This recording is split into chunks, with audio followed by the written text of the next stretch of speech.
Hello and welcome back to Winning Love by Daylight. Excuse me, dog. We're on to day 7. The big meeting. You don't sleep very well. That's becoming a reoccurring theme. It's almost midday by the time you find the energy to even check your phone. It's actually stacked with messages. You're surprised you didn't hear it vibrate before. Skimming through the messages, you see there's some kind of meeting going on at the skunk. Looks like everyone's gonna be there. You drag yourself out of bed. Skimming through the messages, you see there's some kind of meeting going on at the skunk. Looks like everyone's gonna be there. You drag yourself out of bed and throw on some clothes. Without too much thought, you kind of know where you're supposed to be going, but you're not super sure that you've been there before. You feel kind of foggy in general. You step out into the sun, feeling anxious about being late, but sort of anxious in general about whatever kind of crisis could be going on. You wonder if this is more skirts and stuff. As you walk past Maya's place, you wonder if she's in, but it's probably a safe bet that she called everyone in if it's skirts and related. Your phone keeps blowing up, and it seems like you've been added to a group chat with 8 other people, and most of the messages are hassling Sophie to get out of bed. You hastily reply that you're not far away. Hey Chaos, come in and get a booth. You follow Emily into one corner of the room to find Willow, Mia, June, Alana, Kiana, and Molly sitting around a large table. You get a weird sense of deja vu about the place. They all sort of wave, and you and Emily sit down next to Molly, who smiles over to you. Still nothing from Sophie? It's just left on red. It's just like Sophie. Who knows when she'll get here? Well, I'm gonna start without it then. Maya pulls her laptop onto the table and spins it round so most people can see. I found something about the mysterious announcement last week. It isn't proof of identity, but it seems to be some kind of blog where minor villains swap tips and brag about their conquests. That's super cringy. Why does our arch enemy have to be super cringy? I would say that's our arch nemesis. Anyway, whether or not our nemesis has a cringy private diary blog or not, finding it has given us a warning. He's been planning some kind of siege of the school. He's currently raising a whole bunch of skeletons to march them into the open school grounds tomorrow when it reopens. Wait, that means he's at least familiar with the school schedule since it's been closed on and off. Yeah, that was my fault. My best guess is someone in the faculty. What if it's a student? I guess it's possible, but how does a student become a necromancer? It's not like we go to some magical school that has a library full of evil restricted books. We share a library with the whole town. Could it be anyone in the whole town? Could it be someone's parent? I don't think it has anything to do with who has access to the library. Maybe it's something more related to the crypt. Should we tell our parents? Mom says the mom group chat is already freaking out. That'd be an easy way to keep the school closed forever. And prom would be cancelled forever. Emily, do you think we could use the crystal ball to try and find the skeletons?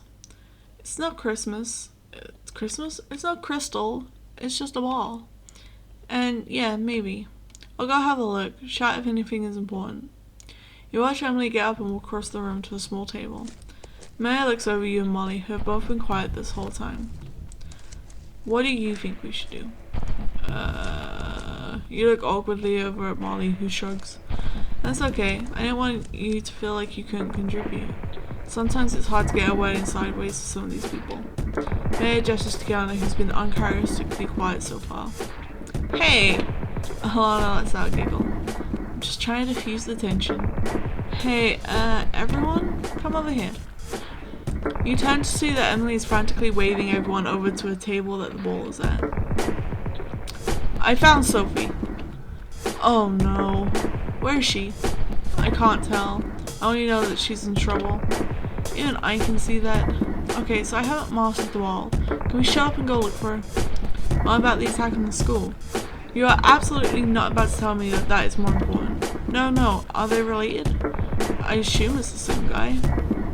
This wasn't mentioned in the plan? Nothing like this. Something must be really wrong.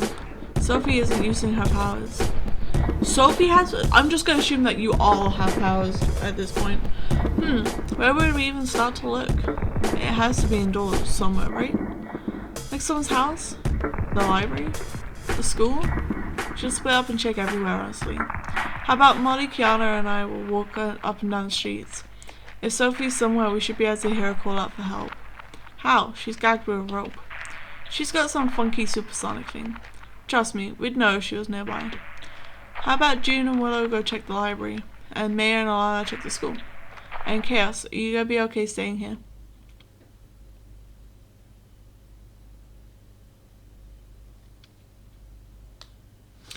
I think I'll go with June and Willow because, well, I haven't interacted with June that much. Okay then, but be careful, okay? We'll be fine. I'll take good care of Chaos. I'm trading Chaos to the villain the first chance I get. I like your knife. And I'll trade you in for a fancy spoon. That's so undignified. I love it. Oh, I should have been talking to her more. I hope she's okay. Sophie's fine. Yeah, this is like one of those weird crime movies where the big boss gets a guy captured to try and get info out of them. How does a sword watch so much TV? Anything to keep him quiet, honestly. He's got a point though. If she was meant to be hurt, this wouldn't be the best way to do it. And the skeleton dude probably doesn't know that we're looking for her already. That gives us some advantage, I guess. I wonder if the library will have some kind of clues for us about where she is. Nope, the old building probably has some kind of ancient unused rooms. Or a secret room, where you tilt a book forward to open a big bookcase. Now I'm starting to sound like Blade. It feels so empty. Data killed the paper industry. That's not what I meant. You'd think we'd get some kind of vibe if she was nearby. Are your plant citizens singling? Not really, no. Stop humoring them. I don't see any potentially hidden rooms. Isn't that just confirmation that they're really well hidden? Okay, fair point. Let's try over there. This doesn't seem any better. It really isn't the best choice of a supervillain hideout, let's be real. Yeah, but it was worth it to make sure we all looked everywhere. We should just go back. Is there anything in the group chat? Did the others have any luck? Nothing yet, I'll send something. We should head back. Yeah, okay, I'll just tell the others to meet us back at the skunk. Looks like no one had any luck either. That's not good. Maybe Emily will see something more helpful in the ball when we get back. Yeah, maybe. Do we have a plan B? I should call Annette, see if she's home. You watch June dial Sophie's mom's number, and you all patiently listen as it rings out. I don't think she's around. She must be at work. What does she do for work? She's a nurse, works crazy long hours because they're understaffed badly. That's why Sophie's always trying to juggle so much stuff at home, with studies and friends. Sounds tough. That's why I try not to give her a hard time about it. Let's just hope for some good news when we get inside. Maybe Agatha can help us. You all walk down the little alley that leads to the skunk and slip inside. Looks pretty empty. A black cat walks up to you and starts rubbing against Willow. Meow. Oh, hey buddy. Willow lets Topi onto the floor next to Shadow. They both start playing around with each other. I don't think Agatha's here. Yeah, it seems pretty quiet. You hear June's phone buzz. Molly, Ellie, Emily, and Kiana should be here in a little bit. It's starting to get dark. I'm really worried. I'm sure she's gonna be fine though. We'll get her out safe. I hope so. You also watch Topi and Shadow muck around on the floor while Blade cheers them on as if it's a fight to the death. Any luck? No, nothing. I couldn't get a hold of her mom either. That isn't particularly out of the ordinary. She works long hours. Damn. Maybe check the ball for any changes? On it. You look around the group at angry and sad faces. It's even worse now. I can't see her at all.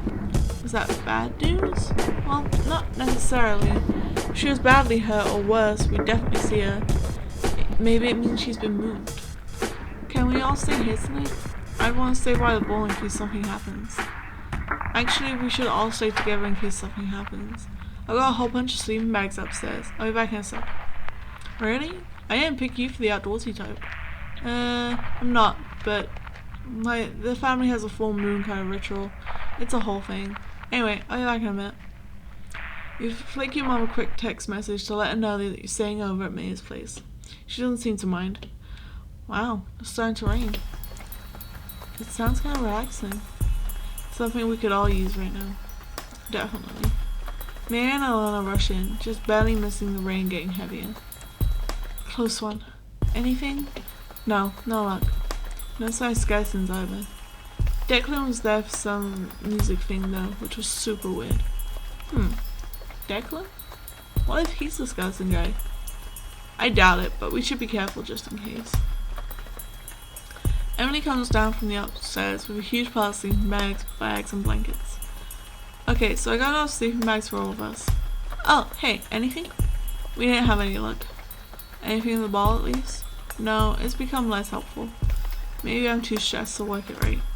I wish my aunt was around. It's good that we're all together. We should stay here tonight for safety. We should all get cozy and try and get some sleep. I'm gonna try and watch the ball, and I'll wake someone up to swap when I get tired. Should definitely rest, especially if there's gonna be a big skeleton attack tomorrow, and we had to fight through and rescue Sophie. You met with a series of unenthusiastic grumbles as everyone shuffles around taking a sleeping bag from Emily. Everyone sort of wanders around trying to find the best spot to lay out their bag, and you all end up scattered about the center of the room. You try and lay down in one section and rest your eyes. It doesn't take much for you to finally get some rest. Maybe there's something wrong with your bed at home. How is it that sleeping on a wooden floor knocked you right out? You sleep pretty lightly considering. Every now and then again, becoming aware of someone else stirring, or the occasional rogue snore.